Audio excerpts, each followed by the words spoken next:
आवाज उठाते रहे।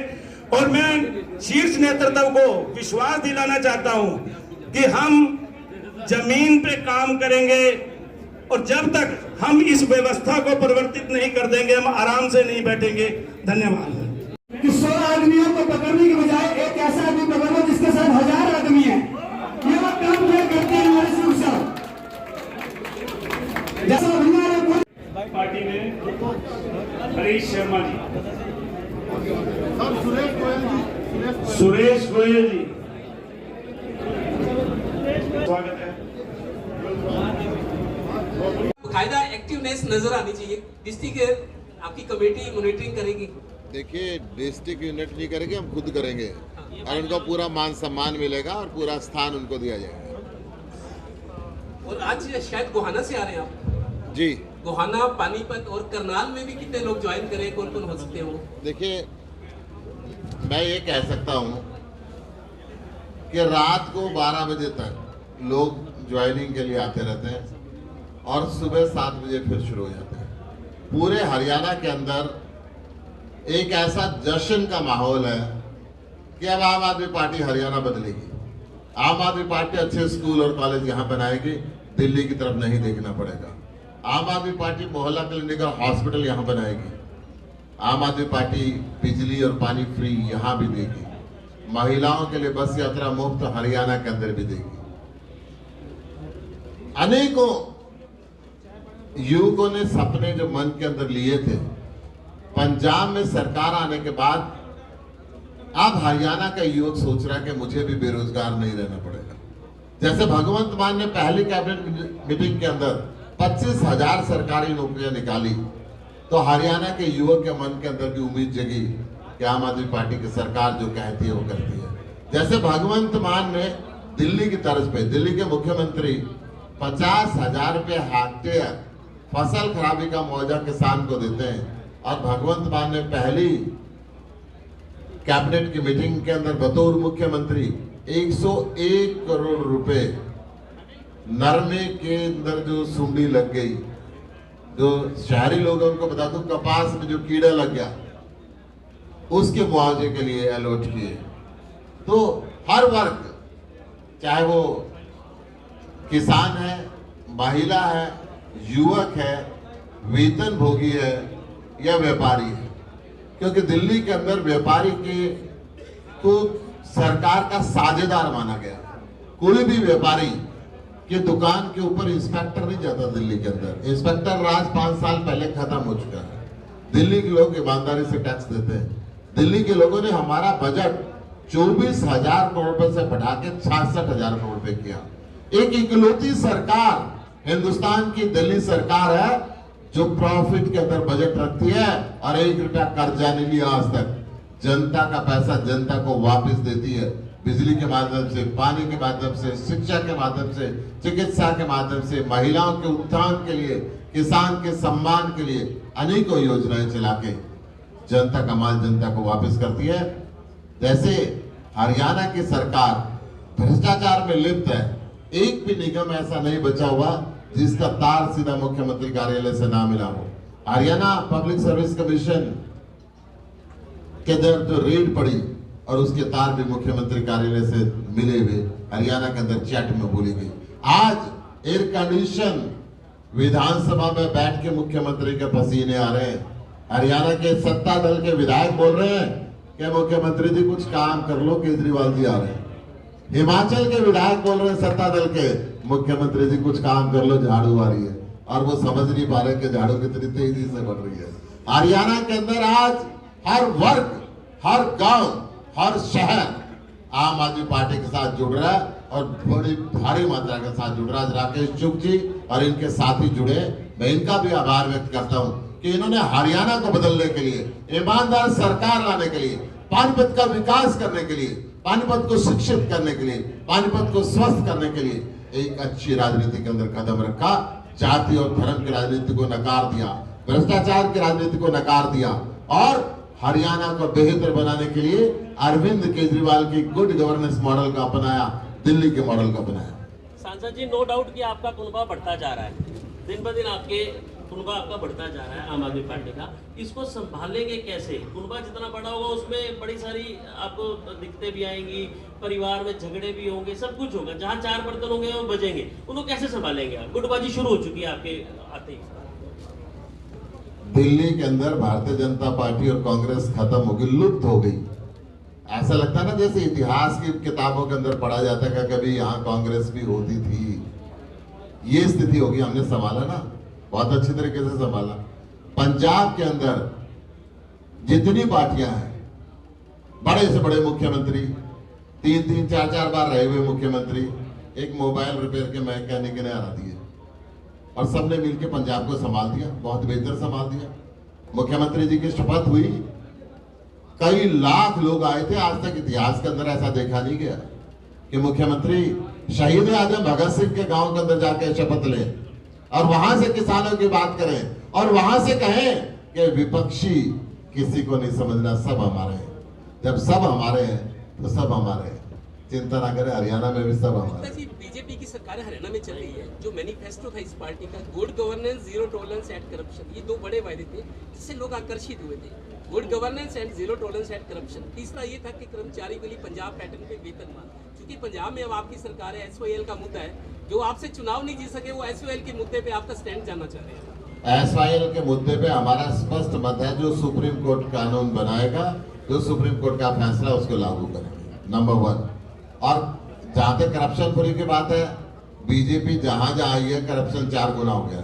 ये यहाँ पे जो व्यापारी बैठे ना, इससे पूछ के देख लो, बिना रिश्वत दिए एक काम नहीं होता।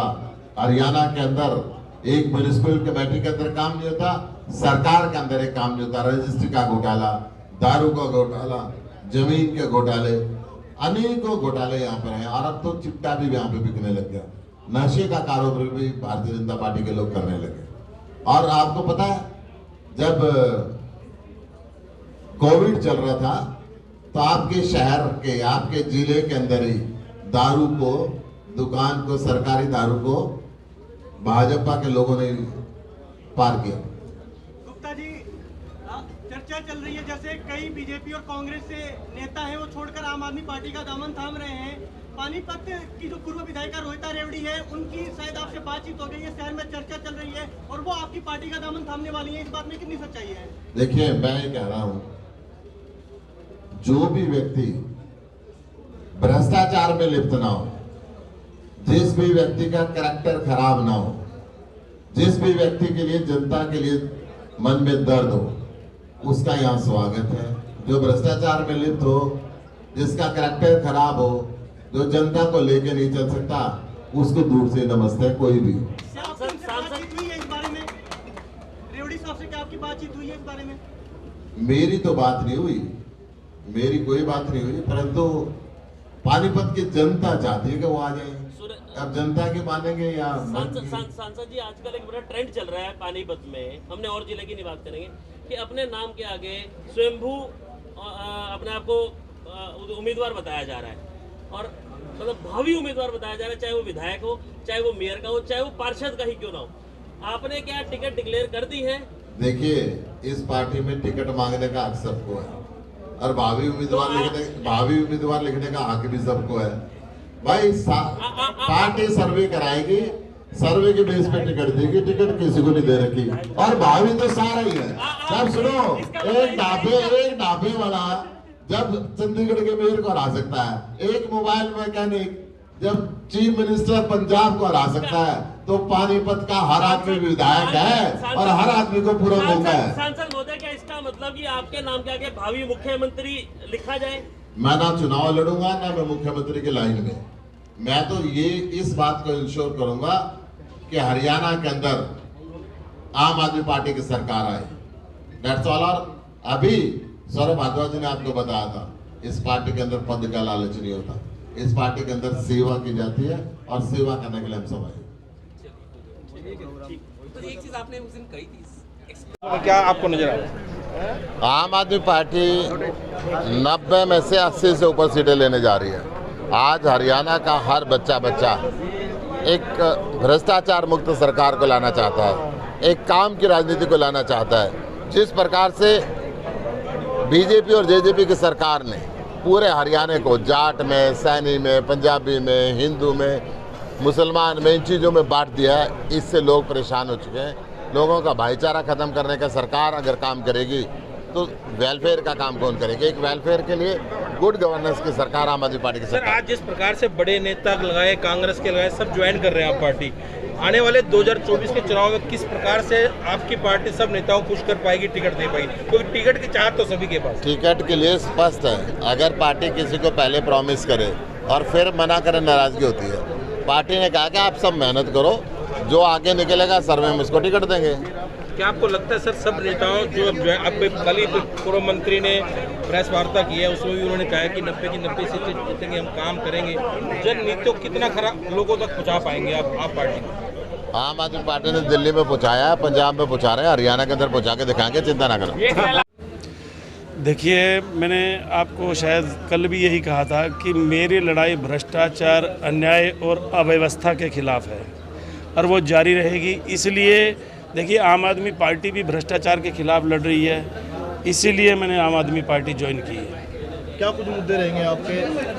क्योंकि अब मुद्दे हैं। शहर में लाइटें नहीं हैं, सड़क नहीं है, नालियों की हालत आपके आगे है, सफाई का मुद्दा है, निगम में भ्रष्टाचार है, आईडी बनवा लो, आप हाउस टैक्स ठीक करवाने चले जाओ, कहीं मर्जी तहसील में चले जाओ, रोज़ नए नए मामले उजागर हो रहे हैं। सारे ही मुद्दे रहेंगे। किस प्रकार की कार्यशैली रहेगी आपकी पार्टी के अंदर? संगठन में रहेंगे या चुनावी राजनीति करेंगे? देखिए, जैसे मेरी कार्यशैली पहले थी उससे ज़्यादा अटैकिंग होगी, डिफेंसिव नहीं होगी, क्योंकि अभी तक मैं भाजपा में था तो मैं थोड़ा डिफेंसिव था।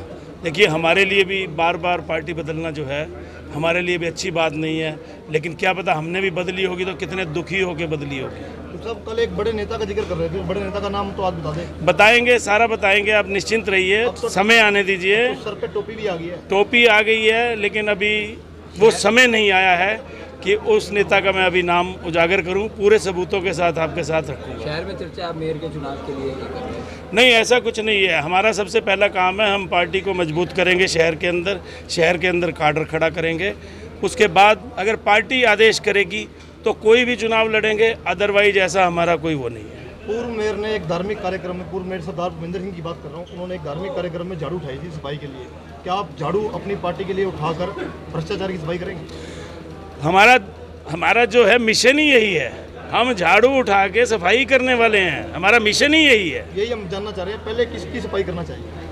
शहर में भ्रष्टाचार तो अनेक, जहाँ जहाँ पता लगता है लोग दुखी हैं, जहाँ लोगों को दबाया जाता है, हमारी शुरुआत वहीं से होगी। सर, शहर में चर्चा है कि ये सारे आम आदमी पार्टी में शामिल हो रहे हैं, पटला जी भी और दूसरे प्रोग्राम सारे सुरेंद्र रेवड़ी द्वारा किए जाए, क्योंकि वो खुद भी आ रहे हैं। नहीं, देखिए, मेरा इसमें सुरेंद्र रेवड़ी से कोई वो नहीं है।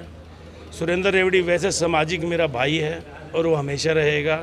अदरवाइज पार्टी वाइज मैंने अपना फैसला खुद लिया है और ये मेरा निर्णय है।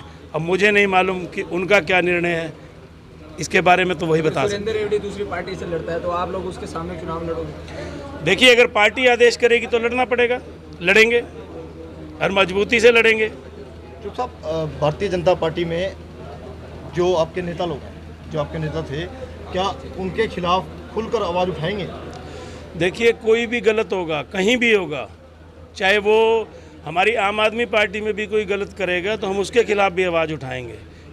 भाजपा वाले कह रहे हैं चुप साहब के जाने से हमें कोई फर्क नहीं पड़ता। देखिए, मैंने भी नहीं कहा कि उनको कोई फ़र्क पड़ेगा, वो तो चाहते ही थे कि ये हमारी नाक में दम करके रखता है, ये जाए तो ज़्यादा बढ़िया है, वो तो खुश हो रहे होंगे। तो चुपचाप आज कितने, लेकिन फिर अगर इतने ही खुश हो रहे थे तो मेरे ऊपर 3 दिन से दबाव किस लिए पड़ रहे थे? हम यही जानना चाह रहे थे, असली बात तो अब आपने निकाली, दबाव आया किसका ये बताइए बात। नहीं, देखिए, मैंने आपको क्या कहा, उसमें भी जो लोग हैं सामाजिक, तो वो हमारे भाई हैं, हम उसी समाज का हिस्सा है, जहाँ हम रह रहे हैं हम उन्हीं के साथ रहते हैं।